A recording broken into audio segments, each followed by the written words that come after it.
So the topic of this video is Brazilian Jiu-Jitsu losing its integrity? I care a lot about this sport.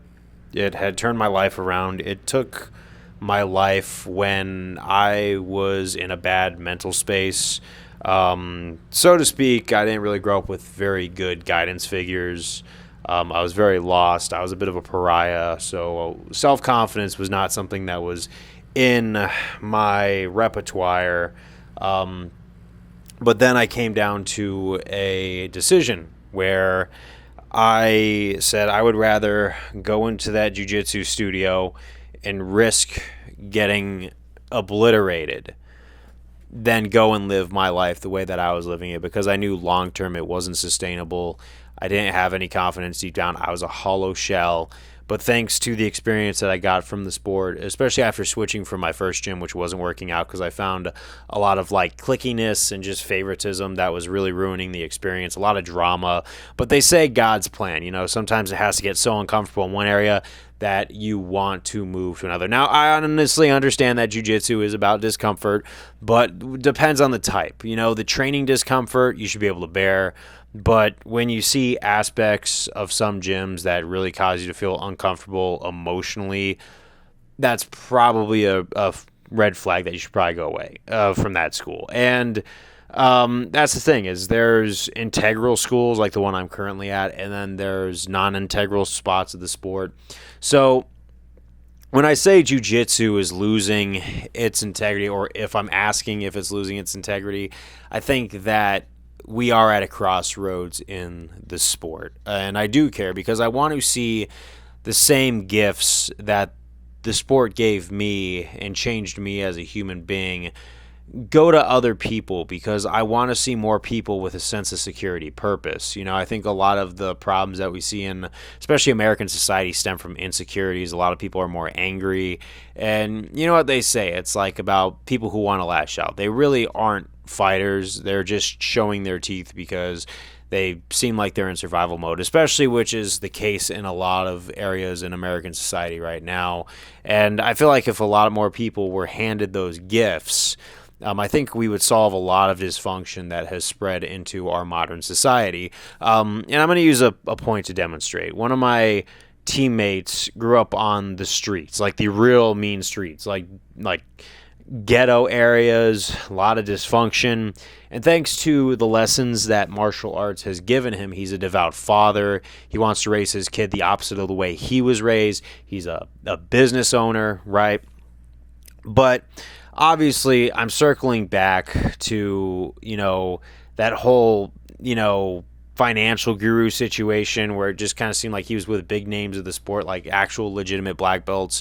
And then you see those instructionals, and it just doesn't really see anyone who's actually competed in the sport knows. Now I'm a blue belt. I'm almost a purple belt. I just won my last blue belt bracket. I got a gold medal in that one. So I'm actually a competitor. I'm not a top level competitor like Gordon Ryan or Craig Jones or any of those guys. But when you see those, like Mikey Musumeci and all those guys, like kind of like cater to that stuff, it does put a bad ring on that, where I would expect more from those guys, because I feel like when you see the sport take off to the heights it has, I want to see it burn bright and keep on burning bright and be the shining star, not burn bright and then fade really fast. Because jiu-jitsu has come a long way from its original glory, like in the 90s when the Gracies hit the octagon and it had that mystery. Since then, people have figured out the sport. They figured out a lot of the techniques. And, well, how else do I put it? Not only has it been figured out, but we're starting to see a lot of shady behavior. If you look at weird decisions in certain competitions that I'm not going to name, some big names in the sports have been put under a lot of controversy.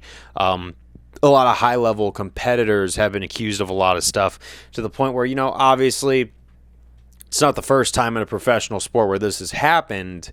But, like I said, martial arts is a special type of sport. I think if you get your kids in it, like I want my kids to be in it, it's got a lot of value that's going to take them very far in life. It's going to teach them how to focus. It's going to teach them discipline. It's going to teach them self-respect, respect for their opponents, and just how to take competition, strive to win, but also accept if the competition doesn't go your way, like those kinds of things, right? And I think that overall it could take broken adults and fix them too. It's not just a kids thing. Overall, just so good. But you catch what I'm saying with this. I understand that the value that this sport has given me, I don't want to see that get threatened in any way. And obviously, these big names in the sport are not looking at me in any sort of light. They don't even know I exist, right? But my voice on my channel can definitely, because I can't prove what goes on behind closed doors. All those people saying, did they pay for that black belt or something? I don't really know. I can't prove. But at the same time, I can't change what goes on in that inner circle right over there, right? They're going to do what they're going to do on their social medias. People are going to rage comment. It's going to boost their algorithm.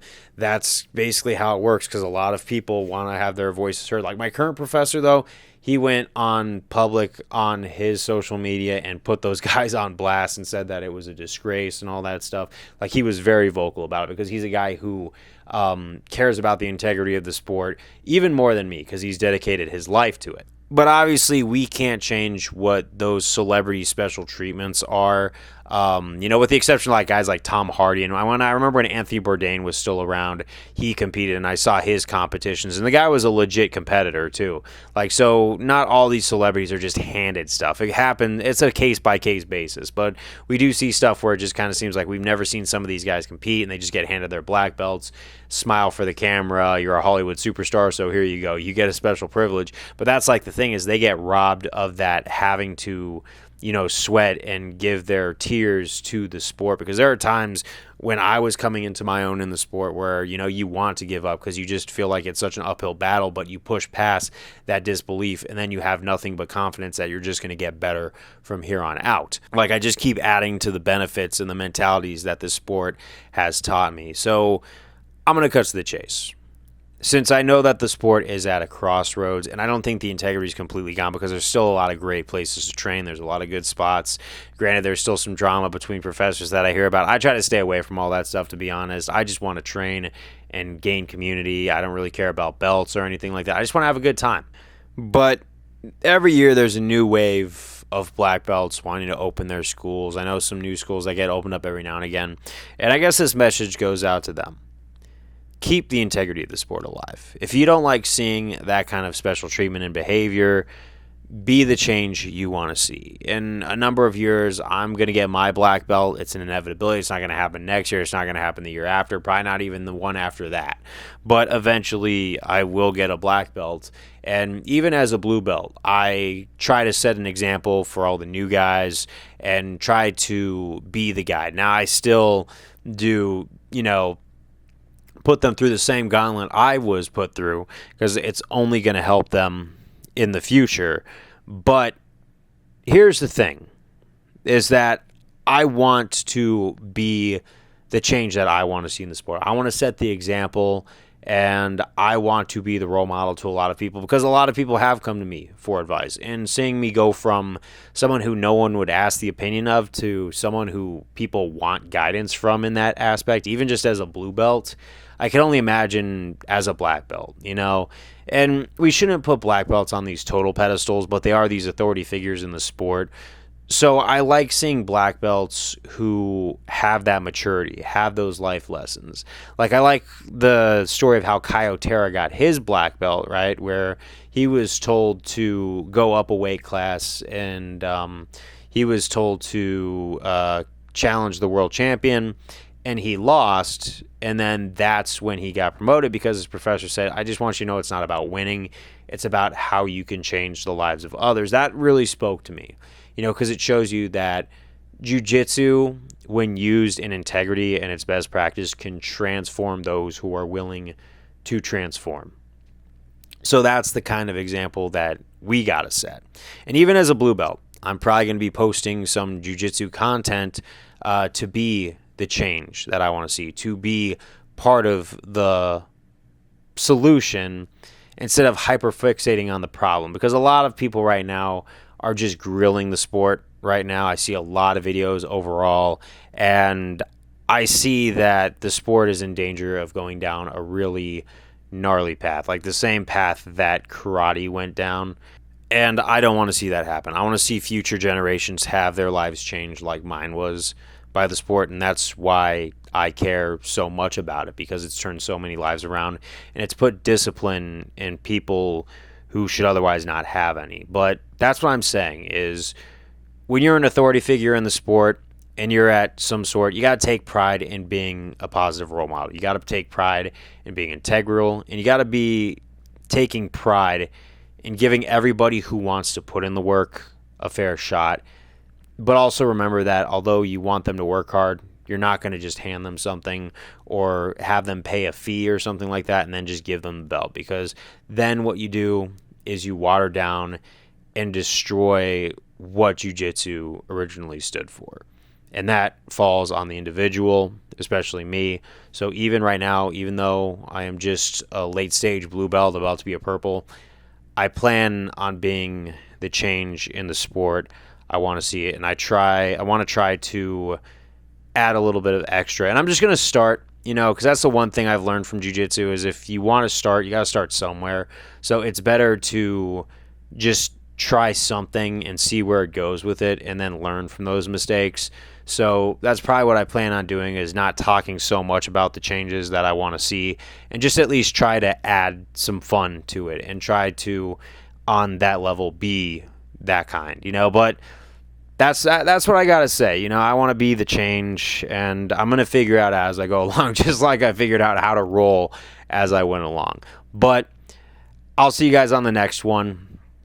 I just wanted to make this video out there because it has been stewing in my mind, seeing all the internet controversy around what had just happened. And I will say, don't let that infuriate you. Don't get too hyper fixated on it. Obviously, they're going to keep making their podcasts and be their own little tight-knit group. We got to make a big community that's inclusive, that keeps the spirit alive, because, to see what I saw, it just was kind of alarming to me. And you know what? They're going to do what they're going to do. They don't care what I think. They don't care what any of us think. But in order to, make sure that everyone who wants to be part of this community that can change a lot of lives, like I said, let's not do stuff like that, and let's move forward in a more positive and actual authentic way, because trust me, I'm not saying that I don't notice what everyone else just witnessed, but I think when the going gets tough, the tough really get going. But I'll see you guys on the next one. Peace out, and take care of yourselves. For real. Cheers.